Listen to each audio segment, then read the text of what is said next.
നമസ്കാരം. ഞാനുണ്ട് ഇവിടെ ചോദിക്കാൻ ഇന്ന് കയ്യൂർ ചീമേനി പഞ്ചായത്തിലെ ചീമേനിയിലാണ്. ഇവിടെ ആണവ നിലയം സ്ഥാപിക്കാനുള്ള നീക്കം ആരംഭിച്ചതോടുകൂടി കടുത്ത പ്രതിഷേധത്തിലാണ് പ്രദേശവാസികൾ. ഇവരുടെ പ്രശ്നങ്ങളാണ് ഇന്ന് ചർച്ച ചെയ്യുന്നത്. ഒരിക്കൽ കൂടി സ്വാഗതം.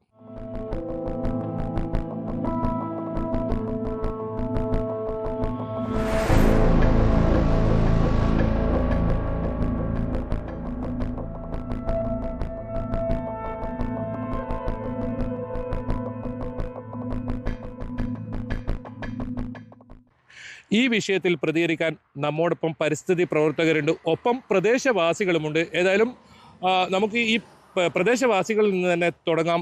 എന്താണ് ഈ ആണവ നിലയം ഇവിടെ സ്ഥാപിക്കാനുള്ള നീക്കം നിങ്ങൾ മനസ്സിലാക്കുന്നത്? എന്തൊക്കെ ബുദ്ധിമുട്ടുകളാണ് നമുക്ക് ഇതിനെക്കുറിച്ച് ഉണ്ടാവാൻ പോകുന്നത്? അതായത് 220 മെഗാവാട്ടിൻ്റെ 2 നിലയങ്ങൾ സ്ഥാപിക്കാനാണ് KSEBയുടെ ആലോചന. അതിൽ പ്ലാന്റേഷൻ്റെ അധീനതയിലുള്ള കശുമാവിൻ തോട്ടങ്ങളിൽ സ്ഥലം ഏറ്റെടുക്കാനുള്ള കടമ്പകൾ വളരെ കുറവായിരിക്കുമെന്നാണ് ചീമേനിയോടുള്ള പ്രത്യേക താല്പര്യം എന്ന് മനസ്സിലാക്കുന്നു. പിന്നെ എന്ന് പറഞ്ഞാൽ ചീമേനിയിൽ താപനിലയം, മാലിന്യ പ്ലാന്റ്, പെട്രോ കെമിക്കൽസ് തുടങ്ങിയ ജനദ്രോഹപരമായ ഒട്ടേറെ പദ്ധതികൾ കൊണ്ടുവരികയും ജനകീയ പ്രക്ഷോഭങ്ങൾക്ക് അത് പിൻവലിക്കാനുള്ള കാരണം ആവുകയും ചെയ്തിട്ടുണ്ട്. അതുപോലെ എൻഡോസൾഫാൻ ദുരന്ത ഭൂമിയാണ് ചീമേനി. ഈ മാരക കീടനാശിനിക്കെതിരെ 2 ദശാബ്ദക്കാലത്തോളം സമരമുഖത്തായിരുന്നു ചീമേനിയും പരിസരത്തുമുള്ള ജനങ്ങൾ. ഒട്ടേറെ ദുരിതങ്ങൾ ഇന്നും എൻഡോസൾഫാൻ മൂലം ഈ ജനത അനുഭവിക്കുകയാണ്. പിന്നെ അതുകൂടാതെ ഇന്ത്യയുടെ പ്രതിരോധ സേനയായ ഏഴിമല നേവൽ അക്കാദമിയിലേക്കും പെരിങ്ങോം CRPF ക്യാമ്പിലേക്കും ഈ പദ്ധതി പ്രദേശത്തിൻ്റെ തൊട്ടു താഴെ നിന്നാണ് കുടിവെള്ള വിതരണം നടത്തുന്നത്. കാക്കടവ് പുഴയിൽ നിന്നാണ് കുടിവെള്ള വിതരണം നടത്തുന്നത്. എന്തുകൊണ്ടും നമ്മുടെ പ്രകൃതിക്ക് ദോഷകരമായ ഇത്തരം പദ്ധതികൾ ചീമേനിയിലെ ജനങ്ങളും മറ്റ് എല്ലാ നാട്ടുകാരും ചേർന്ന് അതിശക്തമായി എതിർത്ത് തോൽപ്പിക്കുക തന്നെ ചെയ്യുമെന്ന് ഞങ്ങൾ ആണയിടുന്നു. ഈ വൈദ്യുതി അത്യാവശ്യമുള്ള ഒരു കാര്യം തന്നെയാണ്. അപ്പോൾ നമുക്ക് ഇതിന് പകരം എന്താണ് മറു പ്രതിവിധിയായിട്ട് വേറെ നമുക്ക് ഈ ആണവ നിലയം അല്ലെങ്കിൽ മറ്റ് എന്ത് പോകാനുള്ളത് പറയാൻ? മറ്റുള്ള ഒട്ടനവധി വഴികളുണ്ടല്ലോ. നമുക്ക് സോളാർ പാനലിൽ നിന്നും, കാറ്റാടി യന്ത്രങ്ങളിൽ നിന്നും, തിരമാലകളിൽ നിന്ന് പോലും വൈദ്യുതി ഉൽപ്പാദിപ്പിക്കാൻ പറ്റും. പക്ഷേ ഇതൊന്നും ഇല്ലാതെ, യാതൊരു ശാസ്ത്രീയ പഠനവും നടത്താതെ ചീമേനി തന്നെ ഫോക്കസ് ചെയ്തുകൊണ്ട് ഇത്തരം പദ്ധതികൾക്ക് വരുന്നത് എവിടെയൊന്നും ഒരു എതിർപ്പും ഉണ്ടാകില്ല എന്ന് കരുതിയിട്ടാകണം എന്നാണ് നമുക്ക് കരുതാൻ പറ്റുക. എന്താണ് ഇപ്പോൾ സമരസമിതി എന്താണ് തുടർ പ്രവർത്തനങ്ങൾ, ഏത് രീതിയിലാണ്? തുടർ പ്രവർത്തനങ്ങൾ ശക്തമായി മുന്നോട്ട് പോവുകയാണ്. ഇനി ഓരോ വീടുകളിൽ കയറി ചെന്ന് ലഘുലേഖ വിതരണവും മറ്റ് മുന്നോട്ടുള്ള സമരമാർഗങ്ങളും ചിന്തിക്കുകയാണ് ഞങ്ങൾ സമിതിക്കാർ. കയ്യൂർ ചീമേനി ഗ്രാമപഞ്ചായത്തിനകത്ത് മറ്റ് പ്രദേശങ്ങളിൽ നിന്ന് വ്യത്യസ്തമായിട്ട് ഹെക്ടർ കണക്കിന് ഗവൺമെൻറ് ഭൂമി നിലനിൽക്കുന്ന ഒരു പ്രദേശമാണ് നമ്മുടെ കയ്യൂർ ചീമേനി പഞ്ചായത്ത് എന്ന് പറയുന്നത്. അതൊക്കെ ഇപ്പോൾ പ്ലാന്റേഷൻ കോർപ്പറേഷൻ അധീനതയിലാണ് ലീസിനായിട്ട് നൽകിയിട്ടുള്ളത്. ഗവൺമെൻറ് പുതിയ ഓരോ പദ്ധതികൾ പ്രഖ്യാപിക്കുമ്പോഴും, ഓരോ നല്ല പദ്ധതികൾ പ്രഖ്യാപിക്കുമ്പോഴും അതിനൊക്കെ ആദ്യം തുടക്കം പരിഗണിക്കുന്ന ഒരു പ്രദേശം എന്ന് പറയുന്നത് ചീമേനി ഈ ഗവൺമെൻറ് ഭൂമിയെ തന്നെയാണ്. അപ്പോൾ പഠനങ്ങൾ നടത്തുകയും നിരവധിയായിട്ടുള്ള ഓരോ വിഷയങ്ങളിലും ഓരോ സ്ഥാപനങ്ങൾ വരുമ്പോഴും പഠനങ്ങൾ നടത്തുകയും ആ പഠനങ്ങളിലൊക്കെ ഏറ്റവും അനുയോജ്യമായ പ്രദേശമായിട്ട് കരുതുക ചീമേനിയാണ്. പക്ഷേ ആ ഓരോ പദ്ധതികളും പിന്നീട് പല ആളുകളുടെയും ഇടപെടലും മുഖാന്തരം മറ്റ് പ്രദേശത്തേക്ക് കടന്നു പോകുന്നൊരു സാഹചര്യമാണുള്ളത്. നമ്മൾ പറഞ്ഞതുപോലെ കേന്ദ്ര സർവകലാശാലയുമായി ബന്ധപ്പെട്ട ആദ്യം പഠനം നടത്തിയത് ചീമേനിയിലായിരുന്നു. ഏറ്റവും അനുയോജ്യമായ പ്രദേശമായിട്ട് കരുതിയത് ചീമേനിയാണ്. പക്ഷേ ആ ചീമേനിക്കകത്ത് വരാതെ അത് കിനാനൂർ കരിന്തളം പഞ്ചായത്തിലേക്ക് മാറ്റാനുള്ള ശ്രമം നടന്നു. അതിനുശേഷമാണ് അത് പെരിയയിലേക്ക് പോകുന്നത്. അതുപോലെ IT പാർക്കിനായിട്ട് ഭൂമി ഏറ്റെടുക്കുന്നതുമായി ബന്ധപ്പെട്ട് നിരവധി തവണ നിന്ന് പിന്നീടാണത് 110 ഏക്കറോളം ഭൂമി ഏറ്റെടുക്കുകയും അതിന് മതിൽ കെട്ടി സംരക്ഷിക്കുന്ന അവസ്ഥ. അതിനുശേഷം യാതൊരു പ്രവർത്തനങ്ങളുമില്ലാതെ ഏകദേശം ഒരുപാട് വർഷങ്ങളായിട്ട് കാട് മൂടി കിടക്കുന്നൊരു അവസ്ഥയാണ് സൈബർ പാർക്കിൻ്റെയും IT പാർക്കിൻ്റെയൊക്കെ അവസ്ഥ എന്ന് പറയുന്നത്. അപ്പം അതേപോലെ ഇവിടെ സ്ഥാപിച്ചിട്ടുള്ള സ്ഥാപനം എന്ന് പറയുന്നത് തുറന്ന ജയിലാണ്. ഏക്കർ കണക്കിന് ഭൂമിയിൽ തുറന്ന ജയിൽ സ്ഥാപിക്കപ്പെട്ടിട്ടുണ്ട്. അത് സ്വാഭാവികമായിട്ടും ഇവിടുത്തെ ജനങ്ങൾക്ക് കാര്യമായിട്ട് യാതൊരു ഗുണവുമില്ലാത്തൊരു പദ്ധതിയാണ് ശരിക്കും പറഞ്ഞാൽ ഈ നമ്മുടെ തുറന്ന ജയിൽ എന്ന് പറയുന്നത്. ഇപ്പോൾ സോളാർ പാർക്കിന് വേണ്ടിയിട്ട് നിരവധിയായിട്ടുള്ള ഏക്കർ കണക്കിന് ഭൂമി ഏറ്റെടുത്തുകൊണ്ട് സോളാർ പാർക്കും ആരംഭിച്ചിട്ടുണ്ട്. ഇനിയും ഏക്കർ കണക്കിന് അതിനായിട്ട് ഭൂമി ഏറ്റെടുക്കും എന്നുള്ളതാണ് പറഞ്ഞത്. കാരണം ജനങ്ങൾക്ക് തൊഴിൽ കിട്ടുന്ന യാതൊരു പദ്ധതികളും ഇവിടെ വരുന്നില്ല. അതുപോലെ തന്നെയാണ് മുമ്പ് താപ വൈദ്യുത നിലയം സ്ഥാപിക്കാനുള്ളൊരു വലിയ ശ്രമം നടത്തി. അന്ന് ജനങ്ങൾ ഒറ്റക്കെട്ടായി നിന്നുകൊണ്ട് ഏറ്റവും ഇതുവരെ സംസ്ഥാനം കാണാത്ത തരത്തിലുള്ള ഏറ്റവും ശക്തമായ സമരവും നടത്തിയിട്ടാണ് അന്ന് താപ വൈദ്യുത നിലയം ഇവിടെ വരുന്നത് അവസാനിപ്പിച്ചത്. അതൊക്കെ മാറി നിന്ന് അതിനുശേഷം മാലിന്യ പ്ലാന്റ്, അവിടെയും ജനങ്ങൾ ഒറ്റക്കെട്ടായി നിന്നുകൊണ്ട് സമരം നടത്തിക്കൊണ്ടാണ് നമ്മൾ അതിനെയും ഒരു പരിധിവരെ അഭിമുഖീകരിച്ചത്. ഇപ്പോൾ അതിനുശേഷം നമുക്ക് കേൾക്കാൻ പറ്റുന്ന വാർത്തയാണ് ആണവ നിലയം ഈ ചീമേനിയിൽ കൊണ്ടുവരുന്നു എന്നുള്ളത്. കാരണം ഈ നാട്ടിലെ ജനങ്ങൾക്ക് ആണവ നിലയം ആവശ്യമില്ല. ഒരുപാട് ജനങ്ങൾക്ക് ഉപകാരപ്രദമായ പദ്ധതികൾ ഇവിടെ വരട്ടെ. ആണവ നിലയം ഇവിടെ കൊണ്ടുവരേണ്ട യാതൊരു കാര്യവുമില്ല. മറ്റൊരുപാട് പദ്ധതികൾ പല പ്രദേശത്തേക്ക് കൊണ്ടുപോകുമ്പോൾ ആ കൂട്ടത്തിനകത്ത് ആ പ്രദേശത്തേക്കും ഇത്തരത്തിലുള്ള പദ്ധതികളും കടന്നു പോകട്ടെ. അത് ചീമേനിക്കാർ ആ പദ്ധതി ആഗ്രഹിക്കുന്നില്ല, ആവശ്യപ്പെടുന്നില്ല, നമുക്കതിനകത്ത് താല്പര്യവുമില്ല. അതുകൊണ്ട് തന്നെ ഈ പദ്ധതി ഇവിടെ സ്ഥാപിക്കാൻ പാടില്ല എന്നുള്ളത് തന്നെയാണ് നമ്മുടെ അഭിപ്രായം. അതുമായി ബന്ധപ്പെട്ടുകൊണ്ട് സമര സമിതികൾക്ക് രൂപം കൊടുത്തിട്ടുണ്ട്. ശാസ്ത്ര സാഹിത്യ പരിഷത്തിനെയും മറ്റു ഒരുപാട് സാമൂഹിക പ്രവർത്തകരുടെ ആയാലും എടുത്ത ജനങ്ങളായും രാഷ്ട്രീയ പാർട്ടി പ്രതിനിധികളും എല്ലാ ആളുകളുടെയും ഒറ്റക്കെട്ടായിട്ട് ഒരു സമര സമിതിക്ക് രൂപം കൊടുത്തുകൊണ്ട് ശക്തമായ സമരങ്ങളുമായിട്ടാണ് ഇപ്പോൾ മുന്നോട്ട് പോകുന്നത്. എന്ത് വന്നാലും അതിനെ എതിർത്ത് തോൽപ്പിക്കുക തന്നെ ചെയ്യും എന്നുള്ളത് തന്നെയാണ് നമ്മുടെ വിശ്വാസം. അത്തരത്തിലുള്ളൊരു പ്രതിജ്ഞ എടുത്തുകൊണ്ട് തന്നെയാണ് ഈ നാട്ടിലെ ജനങ്ങൾ ആ സമരത്തിലേക്ക് പോകുന്നത്. നമ്മോടൊപ്പം സമരസമിതി ജോയിന്റ് കൺവീനർ സുഭാഷ് ചീമേനി കൂടി ചേരുന്നുണ്ട്. എന്താണ് ഈ ആണവ നിലയ പദ്ധതി കൊണ്ട് ഉദ്ദേശിക്കുന്നത്? ഏതെല്ലാം രീതിയിലാണ് നമ്മുടെ ഈ പ്രദേശത്ത് ഇത് ബാധിക്കുക? ആണവ നിലയ പദ്ധതി സർക്കാർ മുമ്പോട്ട് വെക്കുമ്പോൾ അല്ലെങ്കിൽ KSEB മുമ്പോട്ട് വെക്കുമ്പോൾ പറയുന്നത് വൈദ്യുതി പ്രതിസന്ധിയാണ്. കേരളത്തിലെ വൈദ്യുതി പ്രതിസന്ധി പരിഹരിക്കാൻ ഇന്ന് ഏറ്റവും നല്ല മാർഗം ആണവ നിലയം സ്ഥാപിക്കുക എന്നതാണ് സർക്കാർ പറയുന്നത്, അല്ലെങ്കിൽ KSEB പറയുന്നത്. പക്ഷേ അത് പച്ചക്കള്ളാണെന്ന് നമ്മൾക്ക് യാഥാർത്ഥ്യങ്ങൾ പരിശോധിച്ചാൽ മനസ്സിലാവും. അതിൽ കേരളത്തിൽ ഇന്ന് 5ഓളം താപനിലയങ്ങൾ ഉണ്ട്, കാസർഗോഡ് മുതൽ കായംകുളം വരെ. ഈ 5 താപനിലയങ്ങളും ഇന്ന് പ്രവർത്തനരഹിതമാണ്. കേരളത്തിലെ വൈദ്യുതി പ്രതിസന്ധിയാണ് പ്രശ്നമെങ്കിൽ എന്തുകൊണ്ട് ഇതിൽ ഒരു താപനിലയം പോലും സർക്കാർ പ്രവർത്തിപ്പിക്കുന്നില്ല? അതാണ് ജനങ്ങൾ ചോദിക്കുന്നൊരു ചോദ്യം. അത് പ്രവർത്തിപ്പിക്കാത്തതിൻ്റെ പേരിൽ ഓരോ വർഷവും കോടിക്കണക്കിന് രൂപ national thermal power corporation Kerala സർക്കാർ നഷ്ടപരിഹാരമായി നൽകുകയാണ്. ഇപ്പോൾ ഏറ്റവും അവസാനം കഴിഞ്ഞ വർഷം കായംകുളത്തെ താപനിലയത്തിൻ്റെ പേരിൽ നഷ്ടപരിഹാരമായി നൽകിയത് 100 കോടി രൂപയാണ്.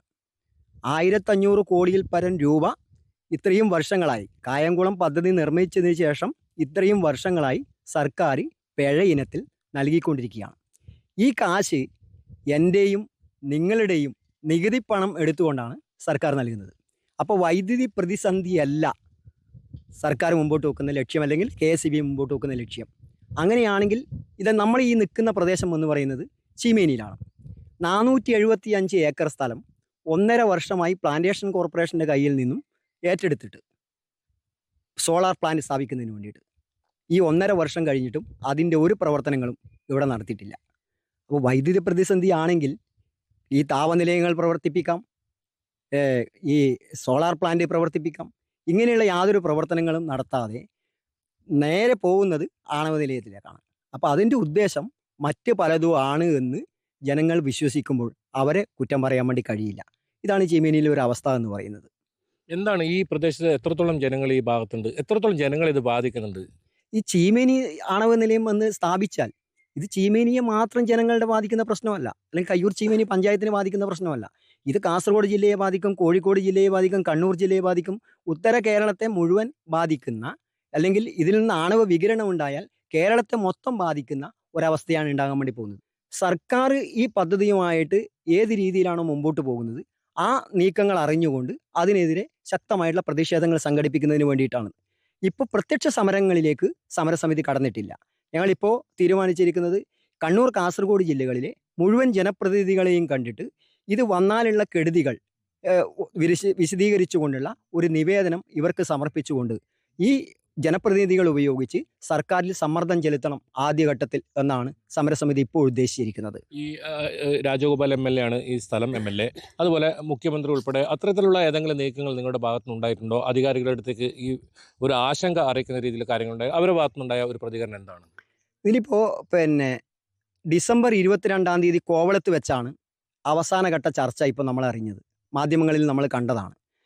മുഖ്യമന്ത്രി അടക്കമുള്ള നമ്മുടെ വൈദ്യുതി വകുപ്പ് മന്ത്രി കൃഷ്ണൻകുട്ടി അടക്കമുള്ള സംസ്ഥാന മന്ത്രിമാർ പങ്കെടുത്ത ഒരു ചർച്ചയായിരുന്നു. കേന്ദ്ര ഊർജ്ജ വകുപ്പ് മന്ത്രിയായിരുന്നു ആ ചർച്ചയ്ക്ക് നേതൃത്വം കൊടുത്തത്. അതിലാണ് ഏറ്റവും പറ്റിയ സ്ഥലം ചീമേനിയാണ് എന്ന് കേന്ദ്ര മന്ത്രി നിർദ്ദേശം വെച്ചത്. 150 ഏക്കർ സ്ഥലം ഏറ്റെടുത്ത് തന്നു കഴിഞ്ഞാൽ ഞങ്ങൾ പദ്ധതി സ്ഥാപിച്ചു തരാം എന്ന് പറഞ്ഞുകൊണ്ടുള്ള ഒരു നിർദ്ദേശം കേന്ദ്രമന്ത്രിയുടെ ഭാഗത്തു നിന്ന് വരികയുണ്ടായി. അപ്പോൾ അങ്ങനെ ഒരു പദ്ധതി കേരളത്തിൽ വേണ്ട എന്നുള്ള ഒരു മറുപടി നമ്മുടെ സംസ്ഥാനത്തെ മന്ത്രിമാരുടെ ഭാഗത്തു നിന്ന് ഉണ്ടായിട്ടില്ല. അപ്പോൾ അതുകൊണ്ട് തന്നെ ഈ ജനങ്ങൾക്ക് ആശങ്ക എന്ന് പറയുന്നത് അതുകൊണ്ട് തന്നെയാണ്.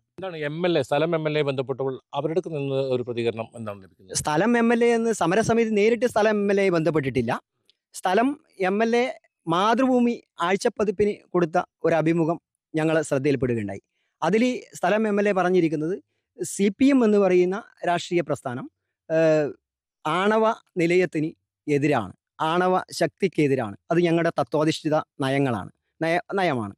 അപ്പോൾ ആ നയത്തിൽ നിന്നും വ്യതിചലിക്കേണ്ട ഒരു സാഹചര്യം ഇന്നത്തെ ഈ ഘട്ടത്തിലില്ല.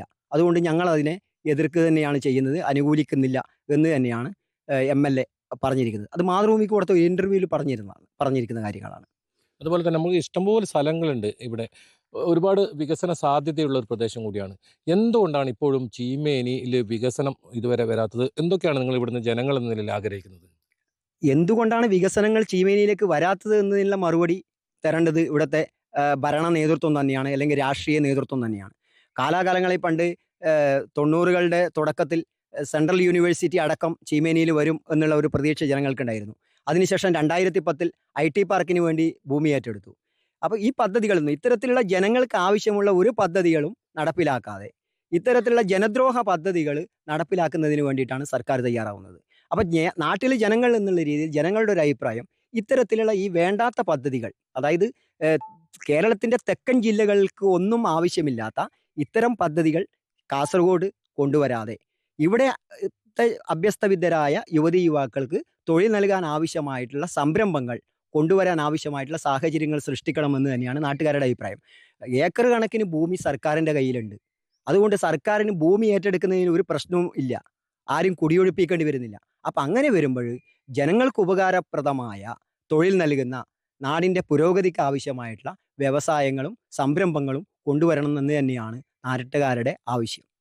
എന്തായാലും ആണവ നിലയം പോലുള്ള ഒരു കാര്യം അത്രയും ജനവാസ മേഖലയിൽ കൊണ്ടുവരുമ്പോൾ അത് വലിയ ആശങ്കയാണ് ഉണ്ടാക്കുന്നത്. ഇക്കാര്യത്തിൽ മുഖ്യമന്ത്രി ഉൾപ്പെടെ ഇടപെടണം എന്നൊരു ആവശ്യം തന്നെയാണ് ഉയരുന്നത്. ഏതായാലും ചെറിയൊരു ഇടവേളയ്ക്ക് ശേഷം ഞാനുണ്ട് ഇവിടെ ചോദിക്കാൻ തുടരും.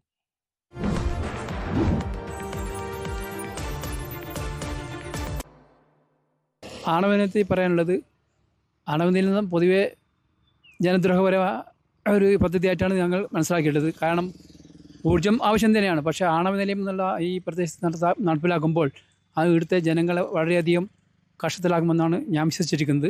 അതിൻ്റെ അടിസ്ഥാനത്തിൽ തന്നെയാണ് ഞങ്ങൾ ഇത് വേണ്ടാന്ന് പറഞ്ഞതും സമരസമിതി രൂപീകരിച്ചിരിക്കുന്നു. ഇപ്പോൾ എൻഡോസൾഫാൻ വലിയൊരു ദുരിതം അനുഭവിക്കുന്ന ഒരു മേഖലയാണ്. അതിന് മുകളിലാണ് ഇത്തരം ജനദ്രോഹപരമായ ഒരുപാട് കാര്യങ്ങൾ ഇങ്ങോട്ട് വരുന്നത്. അതിനെങ്ങനെ എതിർക്കാനാണ് ഇപ്പോൾ പരിപാടി? എന്തൊക്കെയാണ് നിങ്ങൾക്ക് ഇപ്പോൾ മനസ്സിലാക്കാൻ സാധിച്ചത്? ഞങ്ങൾക്ക് മനസ്സിലാക്കാൻ സാധിച്ചിട്ടുള്ളത് ഈ എൻഡോസൾഫാൻ കണക്കെ അതിലുപരി മാരകമായിട്ടുള്ള ഒരു പദ്ധതിയാണ് ഈ ആണവ നിലയം കൊണ്ട് വരാൻ ഉദ്ദേശിക്കുന്നതാണ് ഞാൻ മനസ്സിലാക്കിയുള്ളത്. അപ്പം ജനങ്ങൾ സമരസമിതി രൂപീകരിച്ചിട്ടുണ്ട്.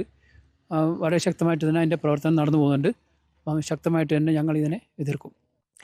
ഞങ്ങൾക്കിവിടെ ഏറ്റവും കൂടുതൽ പട്ടികജാതി പട്ടികവർഗ്ഗക്കാർ തിങ്ങിപ്പാർക്കുന്ന ഒരു ഏരിയയാണ് ഇപ്പം ഈ ആണവ നിലയം സ്ഥാപിക്കാൻ പോകുന്ന ഏരിയ. അപ്പം ഞങ്ങൾക്കിവിടെ കാലാകാലങ്ങളായിട്ട് ഞങ്ങളിവിടെ ജീവിച്ചു പോകുന്ന ആയിരക്കണക്ക് വർഷങ്ങൾക്ക് മുമ്പ് ഉള്ള ഈ ദേവാലയവും കാവ്, അരിയിട്ട കാവ്, ഈ അരിയിട്ടപാറ കാവ് ഇതെല്ലാം ഉണ്ടാകുന്നത് ഞങ്ങളുടെ പൈതൃകം തന്നെ ഈ രാജ്യത്ത് ഈ കാവുമായിട്ടുള്ള ചുറ്റിപ്പറ്റിയുള്ള ഒരു ജീവിതമാണ്. അപ്പം അവിടെ നിന്നാണ് ഞങ്ങളുടെ സംസ്കൃതി തന്നെ ഉടലെടുക്കുന്നത്. അപ്പം ഞങ്ങൾക്ക് ഇവിടെ കാലാകാലങ്ങളായിട്ട് ജീവിച്ചു പോകുന്ന ഞങ്ങളെ ഇവിടെ സർക്കാർ, അതായത് മാറി മാറി വരുന്ന സർക്കാരുകളെല്ലാം തന്നെ ഞങ്ങളെ അവഗണിക്കുകയാണ് ചെയ്യുന്നത്. കാരണം പിന്നെ ഇപ്പോൾ ആദ്യം വന്നത് ഇവിടെ കൽക്കരി താപനിലയാണ്. അത് ഞങ്ങൾക്ക് മാരകമായിട്ടുള്ള രോഗങ്ങൾ പകരത്തും എന്ന് പറഞ്ഞിട്ട് ഞങ്ങൾ ഒരുപാട് സമരങ്ങൾ ചെയ്തു. 10-13 വർഷക്കാലം കേസും കൊണ്ടാവേണ്ടതിലായിട്ട് ജയിലിലെല്ലാം കിടക്കേണ്ട ഒരു ഗതികേടുണ്ടായിരുന്നു. അത് കഴിഞ്ഞിട്ട് ഇവിടെ കൊണ്ടുവന്നത് മാലിന്യ പ്ലാന്റ്. ഈ മാലിന്യ പ്ലാന്റ് എന്ന് പറയുന്നത് ഇപ്പോൾ ഈ കാവ് എന്ന് പറയുന്നത്, അരിയിട്ട കാവ് എന്ന് പറയുന്നത്, ഇവിടെ ഈ സാധാരണ SC/ST അട്രോസിറ്റിയുടെ ഒരു നിയമപ്രകാരം തന്നെ അറപ്പോ വെറുപ്പോ ഉളവാക്കുന്ന വസ്തുക്കൾ നിക്ഷേപിക്കാനോ അത് വലിച്ചെറിയാനോ ഈ SC/STകൾ താമസിക്കുന്ന ഏരിയയിൽ ഉണ്ടാകാൻ പാടില്ല എന്ന് ഭരണഘടനയിൽ എഴുതി വെച്ചതാണ്, നിയമപുസ്തകത്തിൽ എഴുതി വെച്ചതാണ്.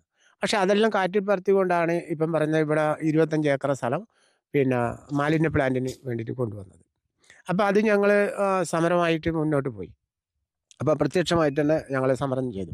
അപ്പോൾ ഇപ്പോൾ അതിൻ്റെ അനക്കമൊന്നുമില്ല. അതിൻ്റെ തൊട്ടടുത്താണ് ഇപ്പം ഈ ആണവ നിലയം. ഈ ആണവ നിലയം എന്ന് പറഞ്ഞു കഴിഞ്ഞാൽ ഇപ്പം നാഗാസാക്കിയും ഗിരോഷ്മേലം പോലുള്ള സ്ഫോടന വസ്തുക്കളെല്ലാം കൊണ്ടുവന്നിട്ട് ഇവിടുന്ന് ഈ ആയുധങ്ങൾ ഉപയോഗിക്കും. ഇതിപ്പം വൈദ്യുതി മാത്രമല്ല, ഇത് ഈ സ്ഫോടക വസ്തുക്കളെല്ലാം നിർമ്മിക്കുവാനും അതിനെല്ലാം ഉപകരിക്കാൻ വേണ്ടിയിട്ടാണ് ഈ ആണവ നിലയം. ഇതിപ്പോൾ ആദ്യം പറയുമ്പോൾ നമ്മൾ വൈദ്യുതിയാണ്, നിങ്ങൾക്ക് ജോലി തരും, അങ്ങനെ തരും, ഇങ്ങനെ തരും എന്നെല്ലാം പറയും. പക്ഷേ ഇതെല്ലാം നമ്മളെ കബളിപ്പിക്കലാണ്. അപ്പോൾ ഇതിന് എതിരായിട്ട് ഞങ്ങൾ എന്തായാലും ജീവൻ മരണ പോരാട്ടത്തോട് കൂടിയിട്ട് ഞങ്ങൾ പോരാടും. അതുമാത്രമല്ല, ഞങ്ങളുടെ പൈതൃകം എന്ന് പറയുന്നത് ഈ ദേവാലയവും ഈ കാവുകളും തറകളും എല്ലാം ബന്ധപ്പെട്ടിട്ടുള്ള ഒരു ജീവിതമാണ്. ഞങ്ങൾ ഗോത്രങ്ങളാണ്. അപ്പോൾ ഈ ഗോത്ര സംസ്കൃതിയിൽ നിന്നാണ് അംബേദ്കർ, ബാബാ സാഹിബ് BR അംബേദ്കർ ഈ ജനാധിപത്യം എന്ന പ്രക്രിയ തന്നെ ഗോത്ര സംസ്കൃതിയിൽ നിന്നാണ് ഉടലെടുത്തത്. കാരണം എന്ന് വെച്ചാൽ ഈ ജനാധിപത്യ പ്രക്രിയയിൽ നിന്ന് പറയാൻ കാരണം ഈ സവർണാധിപത്യം എന്ന് പറയുന്നത് ഏകാധിപത്യ പ്രവണതയാണ്. അപ്പോൾ ഈ ജനാധിപത്യം തന്നെ ഉടലെടുത്തത് അംബേദ്കർ അത് പ്രക്രിയ കൊണ്ടുവന്നത് തന്നെ ഈ ഗോത്ര സംസ്കൃതിയിൽ നിന്നാണ്. ഗോത്ര സംസ്കൃതി എന്ന് പറഞ്ഞാൽ ഞങ്ങൾക്ക് പിന്നെ ഞങ്ങളുടെ ആദ്യ കാലം മുതലേ ഞങ്ങൾക്ക് ഏക സ്വത്തില്ല, പൊതുസ്വത്താണ്. പൊതുസ്വത്ത് ഞങ്ങൾക്ക് സ്ത്രീകൾക്കും പുരുഷന്മാർക്കും ഒരേ തുല്യതയാണ്. അതിപ്പം തന്നെ അതിൻ്റെ പിന്നെ ചേതനകളും അടയാളങ്ങളും നമുക്ക് കാണാൻ വേണ്ടി കഴിയും. നമ്മളുടെ ദേവസ്ഥാനത്ത് വന്നു കഴിഞ്ഞാലും, ഞങ്ങൾ മരിച്ച അടിയന്തരത്തിന് വന്നു കഴിഞ്ഞാലും, ഞങ്ങളുടെ വിവാഹ സമയത്ത് വന്നു കഴിഞ്ഞാലും ഞങ്ങൾക്ക് ഈ എല്ലാ പൊതുവായിട്ടുള്ള എല്ലാ പിന്നെ ആൾക്കാരെയും കൂട്ടി ഇടക്കിക്കൊണ്ട് ഞങ്ങൾ അതിനെല്ലാം മുഖവിലക്കെടുത്തുകൊണ്ടാണ് ഞങ്ങൾ മുമ്പോട്ട് പോകുന്നത്. അപ്പോൾ ജനാധിപത്യ പ്രക്രിയയിലൂടെയാണ് ഞങ്ങൾ പോകുന്നത്. അപ്പോൾ ആ രീതിയിൽ പോകുന്ന ഞങ്ങൾ ഈ തിങ്ങിപ്പാർക്കുന്ന ഇവിടെ ഇനിയിപ്പോൾ ഈ ആണവ നിലയം വരുമ്പോൾ എന്ന് വെച്ച് കഴിഞ്ഞാൽ എവിടെയെങ്കിലും പോയി ഇട്ടിട്ട് ഇടുന്നല്ല, ഭൂമി തരും എന്ന് പറഞ്ഞു. അപ്പോൾ ഒരുപാട് ആൾക്കാർ, ഇപ്പം ഞാൻ പറയാം, പെരിയ കേന്ദ്ര സർവകലാശാല വന്നു, അവിടെ ഉണ്ടായ പട്ടികജാതിക്കാർക്ക് ഇന്ന് വരെ ഒരു ജോലി കൊടുത്തില്ല. ഒരുപാട് കാലഘട്ടങ്ങളിൽ ഞങ്ങൾ അവിടെ സമരം ചെയ്തു. അവർക്ക് ജോലി കൊടുത്തില്ല, അവർക്ക് ഭൂമി കൊടുത്തില്ല. അതേപോലെ തന്നെ ചെങ്ങറ പാക്കേജിൻ്റെ ഭാഗമായിട്ട് ഇവിടെ കുറച്ച് ആൾക്കാരെ കൊണ്ടുവന്നു. അവർക്കും കൃത്യമായിട്ടുള്ള ഒരു ആനുകൂല്യങ്ങളും സർക്കാർ ചെയ്യുന്നില്ല. അത് കാലാകാലങ്ങളിലായിട്ട്, അതായത് മുത്തങ്ങ സമരം മുതൽ ഇങ്ങോട്ട് നമ്മൾ നോക്കിക്കഴിഞ്ഞാൽ, മുത്തങ്ങ സമരത്തിൽ CK ജാനുവും ഗീതാനന്ദനും അടക്കം അവിടെ സമരം നടന്നു.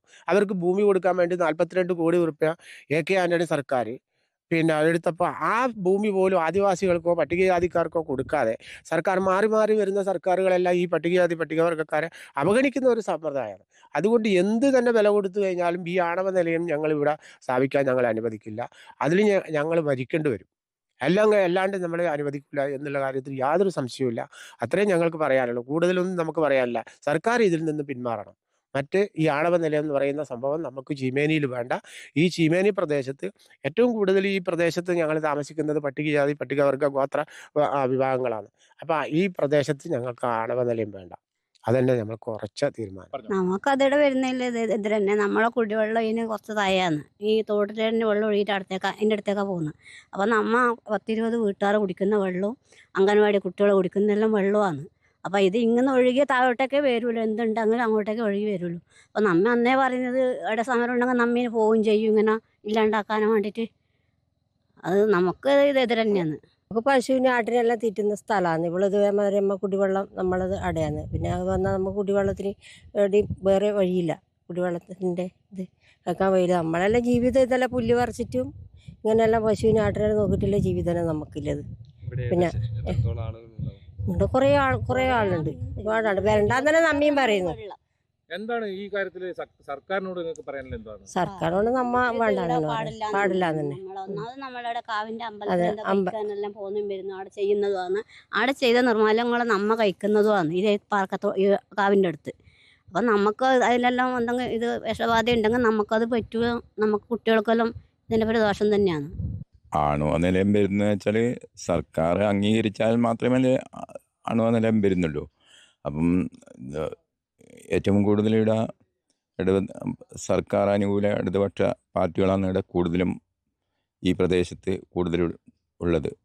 അപ്പം സർക്കാർ അതിന് അനുകൂലമായി നിൽക്കുമെന്ന് തോന്നുന്നില്ല. അപ്പം സർക്കാരിൻ്റെ നിലപാട് എങ്ങനെയാണെന്ന് വ്യക്തമായിട്ടില്ല ഇതുവരെ. ഇപ്പം ആണവ നിലയം വരാൻ പാടില്ല എന്ന് തന്നെ നമ്മളെല്ലാം അഭിപ്രായം. കാരണം വന്നു കഴിഞ്ഞാൽ ഈ പ്രദേശത്തുള്ളവർക്ക് ഭയങ്കര ബുദ്ധിമുട്ടുണ്ടാവും. അപ്പോൾ അതിനോട് ബന്ധിച്ച് ഈ വരും തലമുറയ്ക്ക് ഇവിടെ ജീവിക്കാൻ വാസയോഗ്യമല്ലാത്ത ഒരവസ്ഥയിലേക്കാണ് നീങ്ങിക്കൊണ്ടിരിക്കല്. പരിസ്ഥിതി പ്രവർത്തകൻ കൂടിയായ അഡ്വക്കേറ്റ് രാജേന്ദ്രൻ കൂടി ഈ വിഷയത്തിൽ പ്രതികരിക്കാൻ നമ്മോടൊപ്പം ചേരുന്നുണ്ട്. നിലവിൽ ഈ ആണവ നിലയം വന്നു കഴിഞ്ഞാൽ ഏതൊക്കെ പ്രശ്നങ്ങളാണ് ഉണ്ടാവുക, എന്താണ് ഈ നിങ്ങൾക്ക് മനസ്സിലാക്കാൻ സാധിക്കുന്നത്? നമ്മുടെ ആണവ നിലയം എന്ന് പറയുന്നത് വളരെ അതൊരു ആണവ ബോംബിന് തുല്യമായിട്ടുള്ള സംഗതിയാണ്. ലോകത്തെല്ലാ വികസിത രാജ്യങ്ങളും എല്ലാ ആണവ നിലയങ്ങളും ഷട്ട് ഡൗൺ ചെയ്തുകൊണ്ടിരിക്കുന്ന കാലഘട്ടത്തിലാണ് ഇത് ഒരു തവണ കേരള ജനത തള്ളിക്കളഞ്ഞ ഈ പദ്ധതി KECB മുന്നോട്ട് പോകുന്നത്.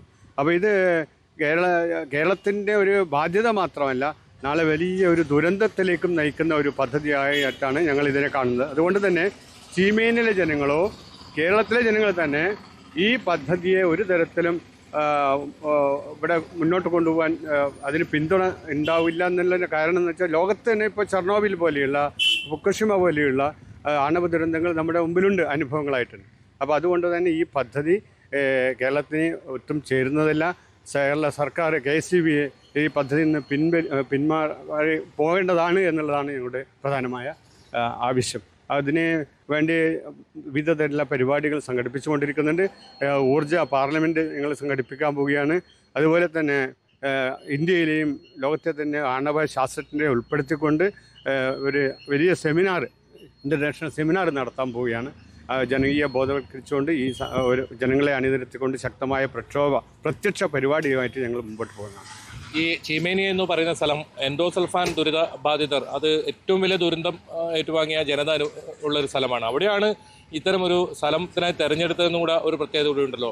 എന്തുകൊണ്ടാണ് ഇത്തരം സ്ഥലങ്ങൾ തന്നെ, ഈ വലിയൊരു ദുരന്തം നേരിട്ട സ്ഥലം തന്നെ വീണ്ടും ഇത്തരം ആണവ നിലയം പോലുള്ള പദ്ധതിക്കായി ഏറ്റെടുക്കുന്നത്? സർക്കാർ എന്തുകൊണ്ടാണ് ഈ ഒരു രീതിയിൽ? ഒരു വിഷയം എന്ന് പറയുന്നത്, ഒരു തവണ ഒരു ദുരന്തം അനുഭവിച്ച ജനതയാണ് ഇവിടെയുള്ളത്. ആ മാരക വിഷം കോരിയൊഴിച്ച് ജീവച്ഛവങ്ങളായിട്ട് ജീവിക്കുന്നവരും ആയിരക്കണക്കിന് ആൾക്കാർ മരിച്ച ഒരു പ്രദേശമാണ്.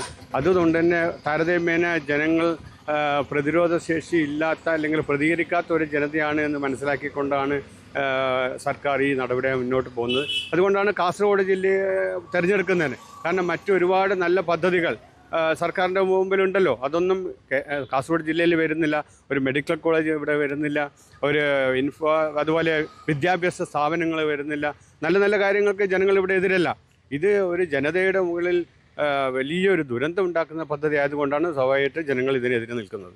ഈ സ്വാഭാവികമായി ഇത്തരം പദ്ധതി ആരംഭിക്കുമ്പോൾ നമുക്ക് വൈദ്യുതി ഇനിയുള്ള കാലഘട്ടത്തിൽ വലിയ തോതിൽ വേണ്ടതാണ്. ഇത്തരം വാദങ്ങളൊക്കെ ആയിരിക്കും ഉയർത്തുക.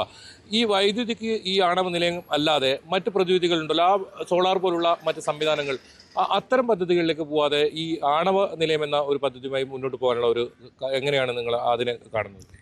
ആണവ നിലയം പദ്ധതി എന്നത് ആണവ ലോബി ഇതിന് പിറകിലുണ്ട്. ലോകത്തന്നെ നടക്കുന്ന വലിയ ആണവ ലോബി ഇതിന് പിറകിലുണ്ട്. കാരണം ഇതിന് കേരളത്തിനെ സംബന്ധിച്ചിടത്തോളം കേരളത്തിൻ്റെ ജൈവ വൈവിധ്യം, കാലാവസ്ഥയൊക്കെ, ജനസാന്ദ്രത ഒക്കെ കണക്കിലെടുത്ത് ഈ ആണവ നിലയം യാതൊരു തരത്തിലും ചേരാത്തതാണ്.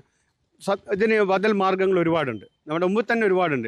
അത് കാറ്റിൽ നിന്നാലും സൗരോർജ്ജത്തെ സോളാർ പോലെയുള്ള വൈദ്യുതികളും അതുപോലെ പാരമ്പര്യേതര ഊർജ്ജ സംവിധാനങ്ങൾ നമ്മുടെ നാട്ടിൽ തന്നെ ഇഷ്ടംപോലെ ഉണ്ടാക്കും. ഇപ്പോൾ ഞാൻ തൊട്ടടുത്ത സംസ്ഥാനമായ തമിഴ്നാട്ടിലും കർണാടകയിലൊക്കെ കാറ്റാടി യന്ത്രം ഉണ്ടാക്കിയിട്ടാണ് ഒരുപാട് 4500 മെഗാവാട്ട് വൈദ്യുതി ഉൽപ്പാദിക്കുന്നത്. അപ്പോൾ നമുക്ക് നമ്മുടെ മുന്നിൽ തന്നെ അതിന് പരിഹാര മാർഗ്ഗങ്ങളുണ്ട്, ബദൽ മാർഗ്ഗങ്ങളുണ്ട്. അതന്വേഷിക്കാതെ വൻ കോടികൾ, ഞാൻ അങ്ങനെ സംശയിക്കുന്നു, ഇത് വലിയ കോടികളുടെ അഴിമതിക്കുള്ള ഒരു സാധ്യതയും കൂടി കണ്ടുകൊണ്ടാണ് സർക്കാർ ഈ പദ്ധതി മുന്നോട്ട് പോകുന്നതാണ് ഞാൻ മനസ്സിലാക്കുന്നത്.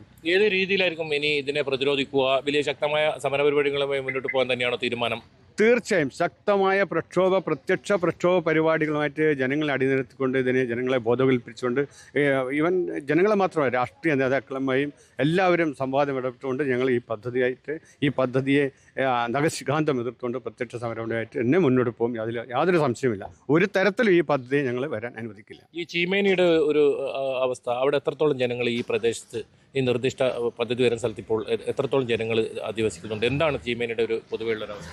ഇത് ചീമേനി എന്നൊരു ചെറിയ പ്രദേശത്തെ മാത്രം ബാധിക്കുന്നത്. ഇത് കാസർഗോഡ്, കണ്ണൂർ ജില്ലകളിലെയും ഈവൻ കർണാടകയിലെ കൊടക് ജില്ലകളിലെ ജനങ്ങളെപ്പോലും ബാധിക്കുന്ന ഒരു വൻ പദ്ധതിയാണ്.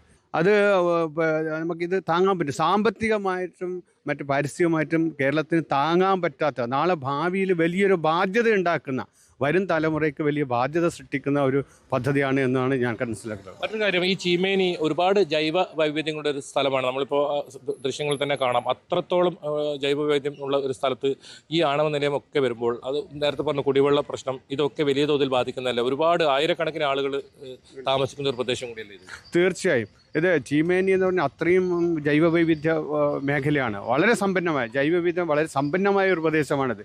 ആ പ്രദേശത്ത് നമുക്കറിയാം, പഴയ ചരിത്രകാലത്ത് തന്നെ ഒരു പരിസ്ഥിതി സമരം ആദ്യമായി നടന്നൊരു പ്രദേശം കൂടിയാണ്. തോൽ വിറക് സമരം ചിലപ്പോൾ നിങ്ങൾക്കറിയാമായിരിക്കും. ആ സമരം ആ പ്രദേശത്ത് കർഷകർ സാധാരണക്കാരും തോലും വിറകും ശേഖരിച്ചു കൊണ്ടുവക്കുന്ന സമരം, അതായിരുന്നു പരിസ്ഥിതി സംരക്ഷണ സമരമായിരുന്നു കേരളത്തിൽ ആദ്യത്തെ ഒരു സമരം തന്നെ പറയാം. അപ്പോൾ അത്രയും ജൈവ വൈവിധ്യമുള്ള ഒരു പ്രദേശമാണ്. അവിടെ ഈ ആണവ നിലയം വന്നാൽ വളരെ അതീവമായ ദുരന്തം ഉണ്ടാകുന്നതിൽ യാതൊരു സംശയമില്ല. എന്തായാലും ആണവ നിലയത്തിനെതിരെ അതിശക്തമായ സമരവുമായി മുന്നോട്ട് വരാൻ തന്നെയാണ് പ്രദേശവാസികളുടെ തീരുമാനം. എന്ത് വില കൊടുത്തും ഈ പദ്ധതി ഈ ചീമേനിയിൽ വരുന്നത് തടയും എന്ന തന്നെയാണ് നാട്ടുകാരും പറയുന്നത്. ഞാനുണ്ട് ഇവിടെ ചോദിക്കാൻ പൂർണ്ണമാവുന്നു. നന്ദി, നമസ്കാരം.